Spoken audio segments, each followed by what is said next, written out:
Hi guys, it's Blackie and welcome back to the channel. Okay, today in the Ground Pounder series, this is going to begin a three-parter. I think I can do it in three. We're going to try. But for the last couple of years, I've been talking about an old set of gear that I had, what I used back in the 70s and early 80s, of a set of military LBE gear ran with double butt packs, and that is this. As you can see, I have set up another set. Now what this video is going to deal with is how the system works and its modular side to it. The second video will be the actual loadout. We'll talk about various gear we're putting in and etc. and what I carried back in the day. And then the third will be me showing you how to modify a piece of gear to use in a tarp poncho type shelter to keep bugs off of you. So that'll be in part 3. So let us talk about this. Now what this is, and let me adjust the camera just a little bit where you can see me a little bit better. Alright, this is a set of Vietnam and pre-Vietnam era LBE. I have my canteen right here. There's in a space, something will plug into here. Here is a M16 type pouch on the front, nylon. Up on the top strap right here you have a small compass pouch that is being used to carry a compass and a emergency bandage right there in case of severe cuts and etc. I found that was the safest way to carry it to keep it from getting dinged up. On my upper shoulders there is a butt pack. Yes, the butt packs were made to do this way and to carry as an upper. And then down here is a lower butt pack. Here is a M14 pouch. Here is an M16 pouch on the front. Now over time this changed, this evolved. This canteen back here changed from my original canteen that was one like this, which was a old khaki with a loop on it, World War II metal canteen, till later it went to a nylon canteen cover, which I really like the little pouch right there, because I could carry a fire kit in that, or I could carry your water purification tabs. At that time in my bushcraft, witchcraft stuff, I was boiling predominantly water, that and using tabs. That's what I had to use. I hated using tabs. It made the water taste crappy, but that's what we had to do. Now this web right here is the old 1950s Korean era webbing, and that's what I had. It is canvas. Now that changed in the Vietnam era to nylon webbing. Now this one is an H pattern. I think you can see the two straps coming down. So on the back there are two straps. This is a later nylon Y strap. You can see it's a single strap that comes down to a pair of hooks. For this rig I prefer to use the H pattern, because the H pattern will allow me to, you can actually thread the two straps, go through loops on the butt pack that are already there for this configuration. I'll show you that up close in just a minute. But on the actual H pattern ones, and I've looked around guys, I never could find another set of H, but they did make them, and you'll know the difference because one, it'll have two strips on the back like this, and it will have a hook like that is mounted up here facing backwards. That hook was to hook the butt packs too. I had to tie them like you see this to this older set, and that's the way I did it. There's a sewn loop right here, and I just looped through and put me a piece of 550 cord on there to hold it, and that's how I carried it back in the day. Now these gaps right here on the side, and beyond my awesomeness, but these gaps right here on the side I would plug in and out depending on what I needed in that given camp out.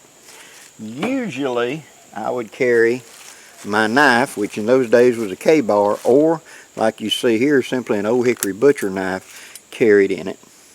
And I will say that of the two knives, the K-bar is a fantastic fighting knife, field knife, but it is not a good bushcraft knife. And if you laid down in front of me a K-bar and an old hickory butcher knife, which one would be the better bushcraft knife? I'm going to pick up the old hickory, to be honest. And I have carried both extensively.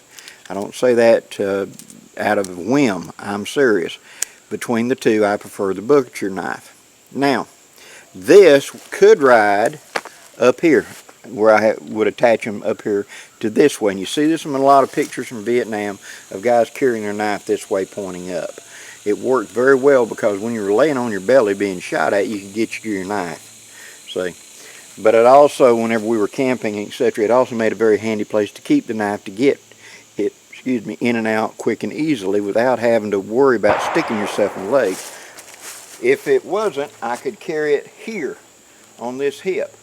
The problem with that is it's not easy to see that hip over pouches and everything else, and it was easy to miss the sheath. And so therefore, that's one of the reasons I preferred to carry up here. But you could carry it right there. On the other side in this gap, typically I carried my kukri, which went right here into this, because I could grab a hold of the sheath to pull it and put it back in quick and easily right there.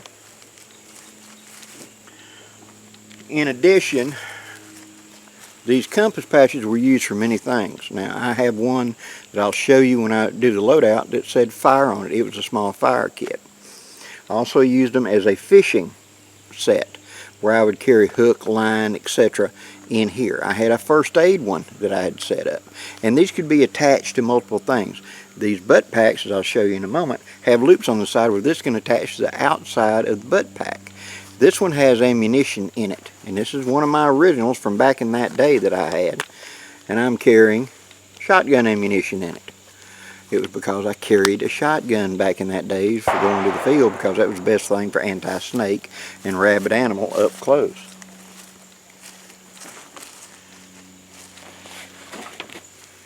Predominantly I carried a poncho with a couple of amenities in it, and that I'll explain when we do the loadout. But in a nutshell, the bed set goes here between the two butt packs. It'll attach to the top and go through the handle of the flap of the bottom, so it holds it right there and keeps it the width of your body. The advantage to this system was it was a narrow profile. So as I'm moving and twisting trying to go through this thick cover, because we weren't hiking trails, we were going through the woods cross country, I had to be able to maneuver in thick cover. And so you can't have anything great big. It's got to be about the width of you. And even the REI and etc. type rucksacks, the Kelly rucksacks and stuff, backpacks today, that came up above your shoulders, hung up on everything. So you wanted something low profile like this to your shoulders, so that when you bent over and started trying to maneuver through this stuff, you didn't have something hanging up everything on top of you. Everything had to be small and modular. Alright, now let me take this off and lay it out here, and we'll kind of look at the setup right quick. Okay, it is a standard pistol belt. Now this is a later one. My original one just simply had the hook from the old World War II type. I believe was my very first belt. And then I upgraded over the years. This is a relatively modern one with plastic buckle, but I just used it to stand in for what the original did. You have M16 pouch up front. These were large, relatively large pouches that had plastic in them to make them stiff. So they was really good to carry stuff you didn't want easily messed up. And you also had grenade pockets on the side. Over the years I found various things that I could put into these pockets to carry it there securely with this strap. But for the most part, this would be the add-ons that would come into the event. And I'll go more on that when we do about the loadout. But that's what that was for. That was the quick grabs. Then you had your canteen, which had also the cup and all the cooking set. We'll go into that in there. Then you had your bottom butt pack. The bottom butt pack predominantly was my kitchen stuff, all my food and stuff. Then I had an M14 pouch that I put right here. This would often be my primary large fire kit right here. And then another M16 pouch on the front. You can see that the straps attach to the bottom butt pack. And then when they come through loops in the nylon butt pack, and the nylon actually has little Velcro tabs right here. Some of you have probably wondered what that tab is for. This is it. It allowed them to carry a second butt pack up high. So the strap's coming through, goes through the loop, through there. The old canvas ones don't have this big pass-through. They just had a narrow thing for an Alice keeper to go through, but the later nylon ones did. Now this is an even later one that it has buckles on it, whereas the originals did not. They just had the these type of buckles that you had to manually put through. Okay, and then the compass pouch up top. I kept that compass pouch up there because we were doing land nav, and so having a base plate compass in there, like a Boy Scout type of thing, and then a field dressing padded it and kept it from getting beat up too much, and also kept both easily at hand, quick and easy. I know what you're going to say, well, Blackie, how about, that it's going to rub on you or whatever? It could, but for the most part it didn't. Now once I got these fully adjusted where I like it, quite often I would pad these a little bit. I'd go around them with some tape or something to anchor it and keep it from bothering me. And then this gap, so here are the bottom straps and loops. This is where your shelter kit went between these two. With often these straps would be come down and ran through this handle, see, and all cinched together that would pull the whole thing together tight. There's quite a bit of room there to put such a thing. Although I didn't know it known as a Ranger roll in those days, my winter set was like this that would fit into it. This is my current Ranger roll that is a poncho. Let's see, it's a emergency space blanket, a poncho liner, and then this is the outer bivy cover from a military sleep system. Combined all together, that's what I carry in my vehicle. But this could easily be strapped into this position, and see, it's still carrying the narrow profile and therefore is not too wide to put in here. I carried this rig like this for, I know I had it for a fact in 75, and I know for a fact that I had got away from it in the early 90s, so about 15 years. This was how I camped. This is how I carried my stuff in the semi-tropical jungles of lower Alabama. Excuse the shooting, I'm out at the shooting range. And therefore, it worked. It was very adaptive. Now, seasons, Blackie, when was this used? Down here in my deep south, 8 months of the year, you worry about staying warm. You're warm, you worry about staying cool. And so it was only in the dead of winter when I changed from this and went to an actual Alice pack or something like that, because I had to have a bulky sleeping bag in it. I could put a rolled up sleeping bag between the two, and they did that out there. But it really got to be too bulky, even to the point of that shelter system I got right there with that Ranger roll would be on the bulk of it. That'd be almost a winter set to me. I wanted a shelter, and I had that. I wanted a ground pad of some kind. I had a cut down one that I used. Then I had to modify the actual ground and all to make it more comfortable. And then I put up my poncho was my tarp.